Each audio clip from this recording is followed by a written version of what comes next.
Bonjour à tous et bienvenue dans cette nouvelle vidéo.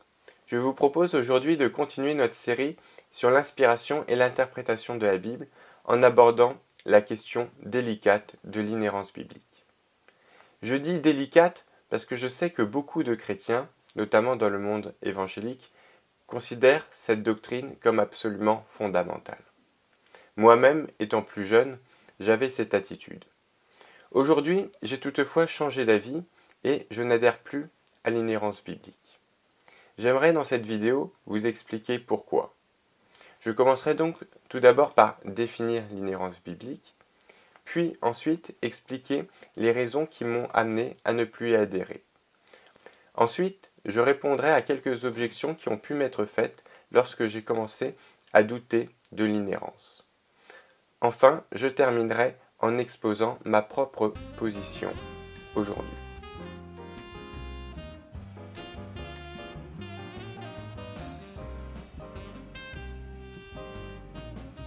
Commençons donc par définir l'inhérence biblique.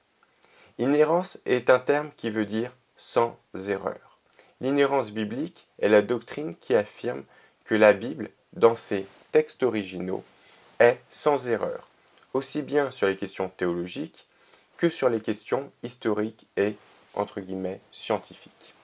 Cette doctrine est à distinguer de l'infaillibilité biblique qui affirme que la Bible est sans erreur seulement concernant les questions théologiques. C'est par exemple la position de l'Église catholique. Comme je l'indique dans mon parcours personnel, je suis issu d'églises assez différentes, mais qui ont comme point commun d'avoir toujours fermement cru en l'inhérence biblique. Étant petit, j'adhérais aussi moi-même à cette doctrine et je la considérais même comme essentielle. Et de mon point de vue, il était même presque impossible d'être chrétien sans croire à l'inhérence biblique. Pourtant, au cours de mes études d'histoire, j'ai progressivement changé d'avis et j'aimerais vous expliquer pourquoi. Je soulèverai principalement 4 points. Le premier, c'est que je me suis tout simplement aperçu qu'il y avait des divergences au sein du texte biblique. Ici, cependant, j'aimerais tout de suite apporter une précision importante. Les inhérentistes parlent souvent de contradictions apparentes et vont trouver toutes sortes de choses pour résoudre ces contradictions apparentes. Je pense en effet qu'il est toujours possible de résoudre les divergences. Pourquoi ? Tout simplement parce qu'une divergence, c'est un énoncé A et un énoncé qui dit le contraire de A. Or, grâce à l'exégèse, c'est-à-dire à l'interprétation des textes, il est toujours possible de transformer un énoncé en son contraire. Par conséquent, avec cela, on peut toujours résoudre toutes les divergences. J'aimerais vous donner un exemple tout simple. Dans la Bible, il est par exemple dit que le Pharaon qui a connu Joseph est mort et que c'est ensuite un autre Pharaon qui a connu Moïse. Ici, c'est marqué noir sur blanc. Or, les rabbins, dans leur interprétation, vont exactement dire le contraire. Ils vont dire non, en fait, c'est le même Pharaon. Simplement, son cœur a tellement changé que la Bible considère que ce sont deux pharaons différents. On voit donc en fait qu'il est toujours possible, grâce à l'interprétation, de faire dire au texte le contraire de ce qu'il dit vraiment. Et donc, à partir de là, on peut résoudre toutes les contradictions apparentes. Simplement, cela personnellement ne me convainc pas, car je considère que cela n'est tout simplement pas honnête vis-à-vis du texte. Le deuxième point, c'est que, en dehors des divergences internes, il y a aussi beaucoup de problèmes avec certains éléments historiques externes. Bien entendu, là encore, on peut tout simplement balayer cette objection d'un revers de main en disant que s'il y a des contradictions entre la Bible et l'histoire, c'est forcément l'histoire qui se trompe et la Bible qui a raison.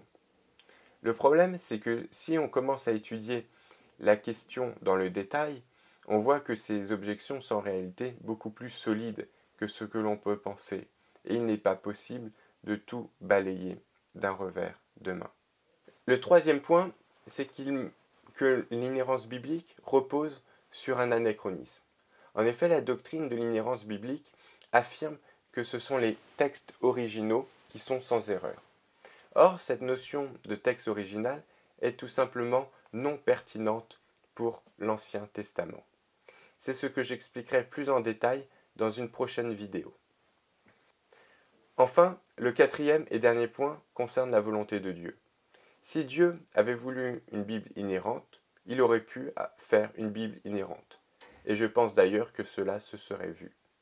Mais si la Bible n'est pas inhérente, c'est tout simplement que Dieu ne l'a pas voulu ainsi.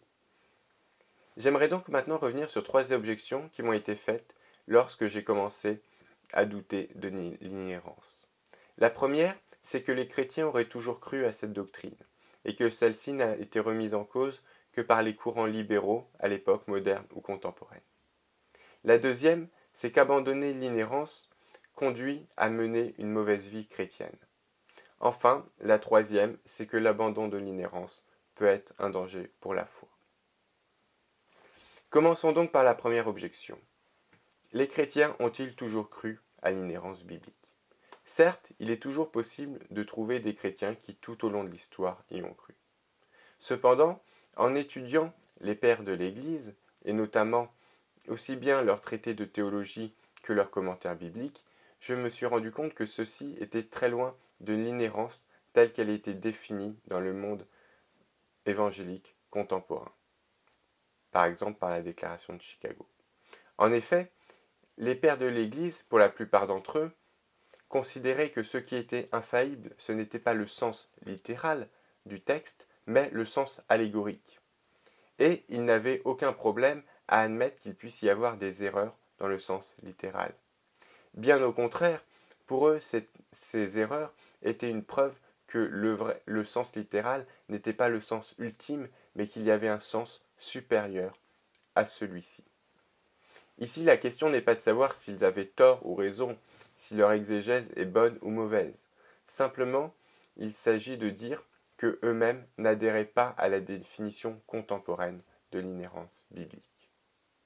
La deuxième objection consiste à dire qu'abandonner l'inhérence ouvre la voie à toutes sortes de dérives possibles dans notre vie chrétienne. Or, je pense que c'est exactement le contraire. En effet, j'ai pu constater, aussi bien dans mes études historiques que dans ma vie personnelle, que l'inhérence biblique était un terreau favorable à l'orgueil et à la violence.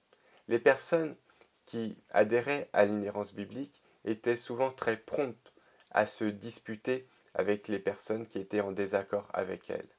Et tout cela pouvait dégénérer très facilement.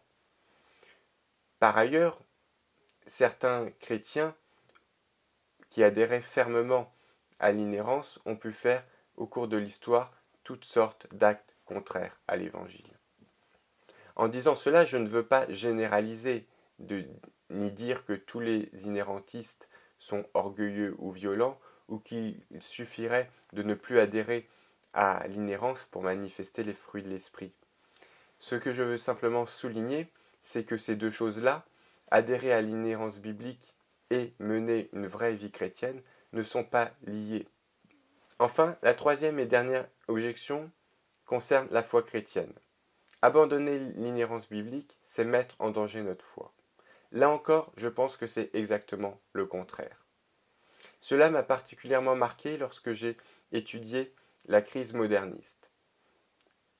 La crise moderniste a eu lieu à la fin du XIXe siècle et au début du XXe siècle au sein de l'Église catholique, mais je pense qu'on retrouve aussi cela au sein des différentes églises protestantes. À cette époque, beaucoup d'historiens chrétiens ont perdu la foi. Pourquoi? Parce qu'ils se sont aperçus que leurs découvertes historiques rentraient en contradiction avec leurs croyances. Ce qui a été dur pour eux et ce qui a été la cause de la perte de leur foi n'a pas été le fait de découvrir des contradictions ou des divergences, mais le fait que l'Église ne veuille pas les reconnaître. Ou du moins un certain nombre d'adhérents à l'inhérence affirment que soit il faut croire toute la Bible, soit il ne faut rien croire. Or, c'est justement ce tout ou rien qui est dangereux pour la foi. Pourquoi? Parce que dès lors qu'on s'aperçoit qu'il y a une chose qui ne va plus, le danger est ensuite de tout abandonner. Ce danger n'est pas simplement théorique, et je connais de nombreux exemples dans le monde évangélique actuel. Je ne suis d'ailleurs pas le seul à m'en rendre compte. Le philosophe évangélique américain William Lane Craig, par exemple, qui lui-même adhère à l'inhérence, insiste cependant sur le fait qu'il est important pour le chrétien de ne pas placer cette doctrine au centre de sa foi, justement parce qu'elle peut être un danger pour cette foi. En effet, si on se rend compte qu'elle n'est plus valable, on risque de complètement abandonner la foi. Lui-même citait par exemple le cas de Bart Ehrman. Bart Ehrman est un bibliste américain très connu. À l'origine, il s'agissait d'un croyant évangélique, mais il a perdu la foi au cours de ses études et c'est aujourd'hui un militant anti-chrétien. Pourquoi a-t-il perdu la foi? À cause justement de l'inhérence biblique. Plus jeune, il croyait fermement en l'inhérence biblique, puis lorsqu'il s'est rendu compte que quelque chose ne correspondait pas, il a tout abandonné. Il est donc tombé d'un excès à l'autre. De mon côté, au contraire, comme je l'ai dit dans les vidéos précédentes, je pense qu'il faut trouver une position d'équilibre entre les deux extrêmes, le fondamentalisme et le libéralisme. Pour terminer cette vidéo, j'aimerais exposer ma propre position aujourd'hui. Plutôt que d'inhérence biblique, je préfère maintenant parler de perfection de la Bible. Pour moi, la Bible est parfaite. Pourquoi? Parce qu'elle est équilibrée. Elle est suffisamment fiable, notamment les évangiles, pour que l'on puisse croire à son témoignage. Mais en même temps, elle n'est pas non plus inhérente pour ne pas faire d'ombre à la parole de Dieu, qui est en fait Jésus de Nazareth, celui à qui les Écritures rendent témoignage. Si Dieu avait voulu une Bible inhérente, il est évident qu'il aurait pu faire une Bible inhérente.